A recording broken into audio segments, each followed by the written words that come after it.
always get the sense, whenever I'm watching Sinead sing, I always get the sense she's an artist painting. Sound check. G'day, welcome back to another vocal analysis here at Voice Essentials. My name is Dr. Dan, and today we are reviewing Sinead O'Connor's Nothing Compares to You. This is a live rendition. Sadly, and many of you would already know this, sadly Sinead passed away earlier this year. She had a challenging life, but she was an artist, a woman who was deeply connected to the things she believed in, and very much claimed that label as activist. I say often to my singing students, and I've said here on the channel many times, that great art is not about, you know, how high you can sing, how perfect your notes are. Great art is about communicating. And the performance we're about to watch is raw, but it's authentic, it's sincere, and it is definitely communicated with an intensity that Sinead O'Connor was known for.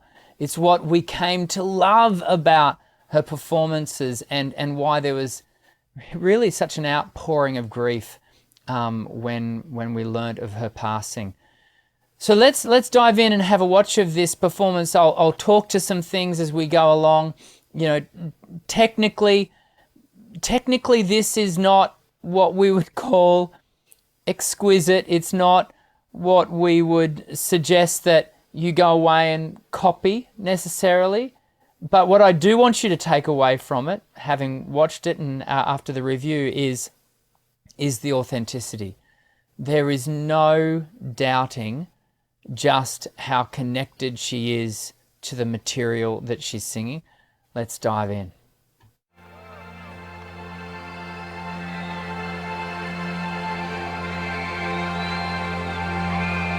This is in front of a very big live audience. It's been 7 hours and 50 days to take your love.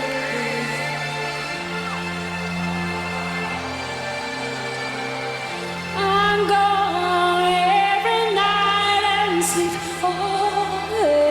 Now, one of the signatures of Sinead's voice was very much that tight pharyngeal space with the tongue pulling back, and it gave her that I've been yeah, that really tight sound. It's a really unique tonal feature of her voice, and it's not something we would typically encourage outside of you wanting to emulate a Sinead O'Connor, because that level of tightness can fatigue the voice at a rate higher than what we would typically want.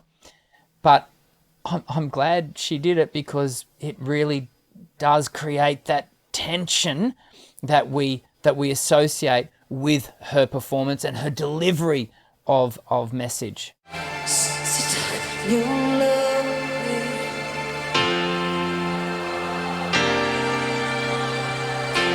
Since you've been gone, I can do whatever I want. Hear that? Pulling it right back, yeah? I can see through every choose.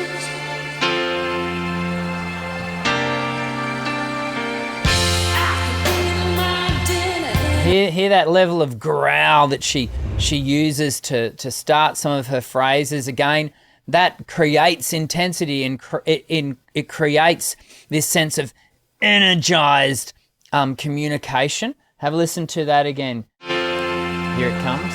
The commencement of phrase.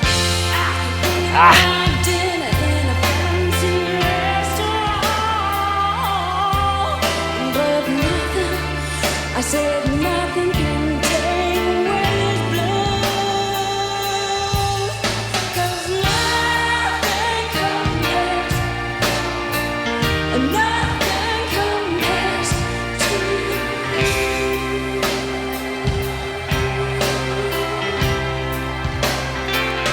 And the feature of the mic is really important too. This is a Beta 58. So this is a dynamic super-cardioid mic. It's not as clean and as fully responsive and clear as a condenser mic. It's not as dull as a straight SM58, but it does hold on to that sort of raw kind of more rock kind of value than we would get from a condenser, say an 87A. It's a small thing, but it is important for us to note, the type of mic that has been chosen to accompany. It's almost like a nice, what wine are you going to eat with the meal to make sure it really complements? That's what's happening here with the mic. The mic has been chosen to complement the performance.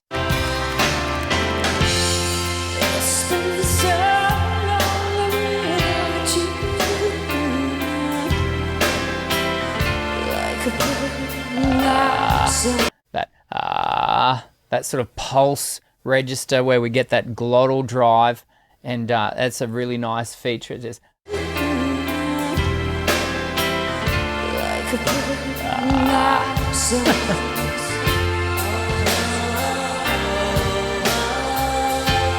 Nothing can stop these lonely tears from falling.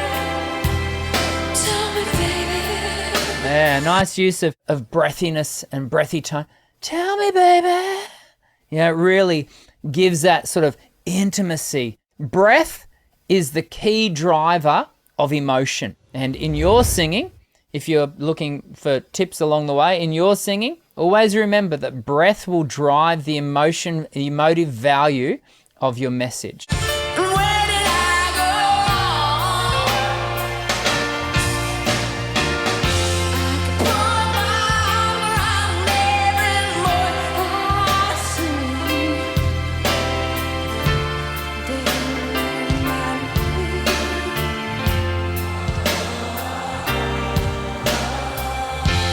I went to the doctor, and guess what he told me? Guess what he told me? He said, "Girl, you better try to have fun, no matter what you do. But here, fool, 'cause nothing compares." I love the fact that and I made this comment about a review I did of KD Lang where she was wearing no shoes, and it really showed that sense of being comfortable in her own skin. And I do love the idea that we've got here once again a performer who is performing barefoot, and it really, even the clothing that she's wearing on stage. Always remember, your audience make a decision about you, particularly if you're unknown. They make a decision about you visually before they hear you, before they make a decision about you audibly. The clothes that you wear, the choice of color, whether you choose to wear shoes or not, communicates something to your audience and gives them almost an insight into what to expect from you. And that's really important. Always remember, eyes first, ears second. Not necessarily the case here with Sinead, because everyone already knows kind of what they're going to get. Nothing compares to you.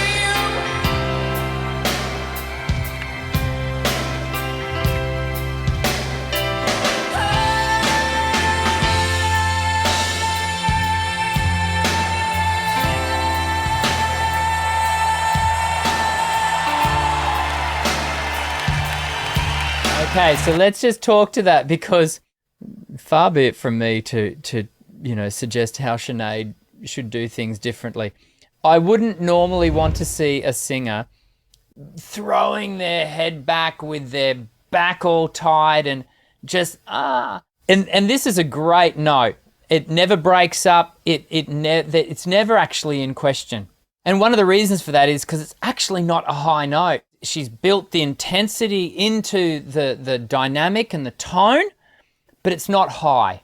And so it's quite sustainable. And in fact, Sinead, whilst her voice regularly references higher notes, not only in this performances, but in others, where you get that flute register reference, we almost, get little squeak moments where she colors. And so it's not as if her voice can't go high, but typically we associate sort of that sort of lower register, full-bodied sound with her vocal. And in that particular instance, the voice is not under tremendous stress or strain by virtue of the height of the note. So when it comes to you, be careful not to emulate what you're seeing Sinead do in throwing the neck back. That could find you in a little bit of hot water with the condition, the wear and tear that it can lead to with your voice. So just be careful.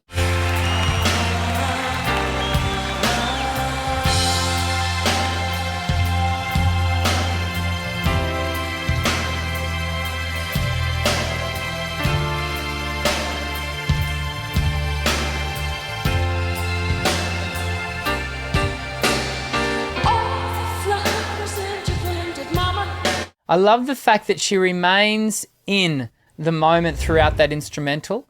So many singers get to an instrumental and go, well, what do I do now? Do I do I sort of shrink back into the back of the stage? Do I make a funny comment? You just stay in the moment. The musos are there with you. They're doing their thing, and that's exactly what Sinead does as the band just vamps down. Just stay in the moment, stay in the music, allow the audience, give the audience permission to stay in the moment. And that's exactly what Sinead was doing.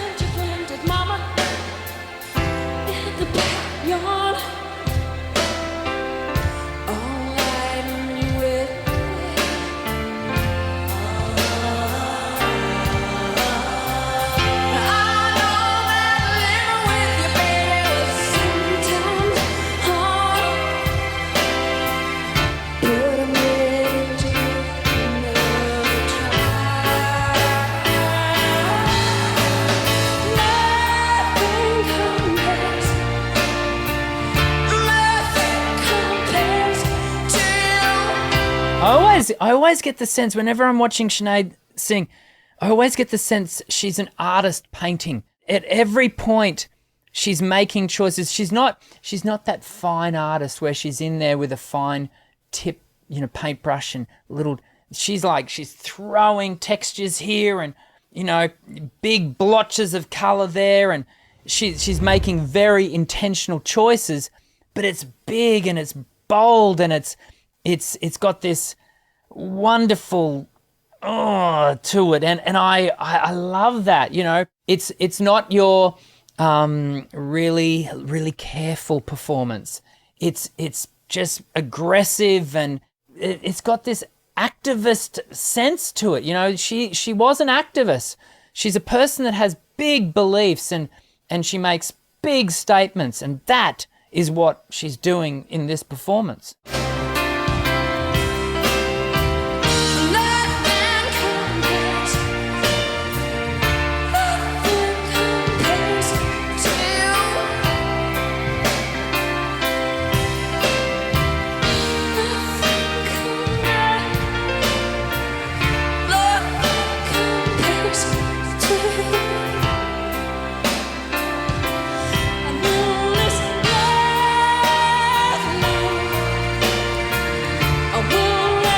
That was interesting because there was a moment there where the voice and it was because of tension in the neck, the voice just drove, I think it was a bit sharp. Just have a listen. Just there.